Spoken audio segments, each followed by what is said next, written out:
नमस्कार विद्यार्थी मित्रांनो, श्रीनिश नर्सिंग क्लासेसमध्ये आपणा सर्वांचे मनपूर्वक अभिनंदन। आज आपण बघणार आहोत सब सेंटरला उपकेंद्र असे म्हणतात। मित्रांनो, आरोग्य सेवा पुरविणारी उपकेंद्र ही सर्वात दूरवरची अशी सुविधा आहेत। सुमारे 3000 ते 5000 या लोकसंख्येसाठी एक सब सेंटर असतात। भारतामध्ये सुमारे 1,47,069 इतकी सब सेंटर्स अवेलेबल आहेत। आता बघूया सब सेंटरची कामे। नंबर 1 आहेत किरकोळ दुखण्यांवरील उपचार। जर एखाद्याला सर्दी, ताप, खोकला, लूज मोशन वगैरे लागेल असेल तर त्यांना त्यावरती औषधी देणे, लूज मोशन लागत असेल तर ORS जल संजीवनी पुरवणे, एखाद्याला खरचटलेलं असेल, पडलेलं असेल तर त्याच्या जखमेवरती मलमपट्टी करणे, यासारखे आपण किरकोळ दुखण्यांवरील उपचार करू शकतो। माता-बाल आरोग्य सेवा पुरविणे, मातेला स्तनपान, आहार, आरोग्य, पोषण याविषयी समुपदेशन करणे, तिला मार्गदर्शन करणे। तसेच बालकाला कोणती काळजी घ्यावी, माता जर का प्रेग्नंट असेल तर तिला स्तनपान करण्यासाठी प्रोत्साहन द्यावे, स्वच्छतेविषयी, बाळाची निगा कशी राखावी याविषयी तिला मार्गदर्शन करावे। नंबर 3 आहेत कुटुंब नियोजन। मातेला आणि तिच्या कुटुंबियाला फॅमिली प्लॅनिंग विषयी मार्गदर्शन करावे, तिला समुपदेशन करावे। कॉपर्टी, निरोध यासारख्या गोष्टी तिला समजावून सांगाव्यात। नंतर नंबर 4 आहेत लसीकरण। मातेला आणि बालकांना दोघांनाही लसीकरण करणे अत्यंत गरजेचे असते। अशावेळी मातेला लसीकरण करण्यासाठी प्रोत्साहन द्यावे व बालकांचेही लसीकरण करून घेण्यासाठी तिला मदत करावी। दाई प्रशिक्षण। मित्रांनो, इमर्जन्सीच्या काळामध्ये दाईसुद्धा डिलिव्हरी करू शकतात। अशावेळी त्यांना कोणकोणत्या काळजी घ्यावी याबद्दल त्यांना प्रशिक्षण देणे अत्यंत गरजेचे असते। पोषण व आहार।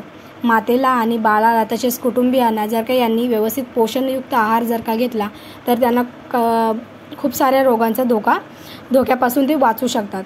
त्यामुळे त्यांना पोषणयुक्त आहार कसा घ्यावा याबद्दल त्यांना आरोग्य शिक्षण देणे।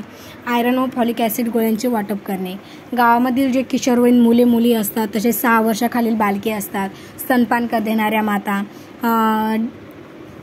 नंतर प्रेग्नेंट लेडीज यांसारख्या लेडीजना आयरन आणि फॉलिक ॲसिड गोळ्यांचे वाटप करावे। रेकॉर्ड्स व रिपोर्ट ठेवणे। आपण जर का समजा आयरन आणि फॉलिक ॲसिड गोळ्याचे वाटप केले, तसेच लसीकरण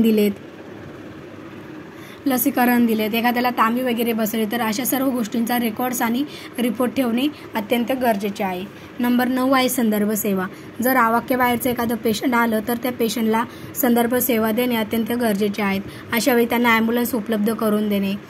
ज्या ठिकाणी संदर्भ सेवा देत आहोत अशा त्या हॉस्पिटलचा नंबर, तसेच त्या ठिकाणी अवेलेबल असे डॉक्टर्स, उपलब्ध असलेल्या सुविधा इत्यादी गोष्टींची माहिती असणे अत्यंत गरजेचे आहे। नंबर 10 फॅमिली प्लॅनिंगवर मार्गदर्शन करणे। आपण वरती बघितलंच कुटुंब नियोजन। Number 11 sugar test, urine test यासारख्या टेस्ट त्या ठिकाणी करून घेणे। नंबर 11 आहेत प्रसूतीपूर्व काळजी, नंबर 12 आहेत प्रसूतीपूर्व काळजी।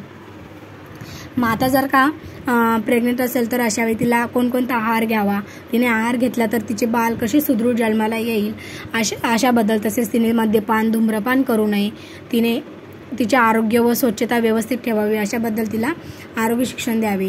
नंबर 12 आहेत प्रसूती पश्चात काळजी। प्रसूती पश्चात काळजीमध्ये प्रसूती पश्चात काळजी यामध्ये तिने बाळाची कशा प्रकारची काळजी घ्यावी, यामध्ये प्रसूती पश्चातमध्येच प्रसूतीनंतरची काळजी होऊ शकते। कारण की लेडीज जर का फर्स्ट टाइम पहिल्या वेळेस तिला जर का बाळ झालेलं असेल तर अशावेळी तिला स्तनपान करण्यास प्रोत्साहन द्यावे। तिला बाळाची निगा व्यवस्थितरित्या राखता येत नसेल तर तिला ती समजावून सांगावी। तसेच बाळ कमी वजनाचं असेल तर तिला कांगारू केअर इत्यादीबद्दल मार्गदर्शन करावे। नंतर आहे किशोरवयीन मुलामुलींना मार्गदर्शन व समुपदेशन। किशोरवयीन मुलांमुलींमध्ये अनेक शारीरिक व मानसिक बदल होत असतात। अशावेळी त्यांना समुपदेशन करावे। तसेच जे सेक्झुअल डिसीज असतात अशाबद्दल त्यांना समजावून सांगावे। आता बघूया सब सेंटर याचा पॅटर्न। सब सेंटर यामध्ये फर्स्ट असतात परिचारिका। सब सेंटरमध्ये एक परिचारिका असते। तसेच आपण जे MPW म्हणतात, महिला आरोग्य कर्मचारी 1, पुरुष आरोग्य कर्मचारी 1, परिचारिका 1, आता सध्या कॉन्ट्रॅक्ट बेस्ड नर्स असते ती 1, स्वयंसेवी कार्यकर्ता 1 आणि आशा 1। आशा ही 1000 लोकसंख्येसाठी एक आशा वर्कर अवेलेबल असते। तर त्या ठिकाणी समजा जशी पद्धतीची लोकसंख्या असेल त्या पद्धतीने त्या ठिकाणी आशांची नेमणूक करू शकतात। मित्रांनो, असेच नवनवीन व्हिडिओ पाहण्यासाठी श्रेणीश नर्सिंग क्लासेसला सबस्क्राईब करा आणि बेल आयकॉनवरती क्लिक करायला विसरू नका. धन्यवाद.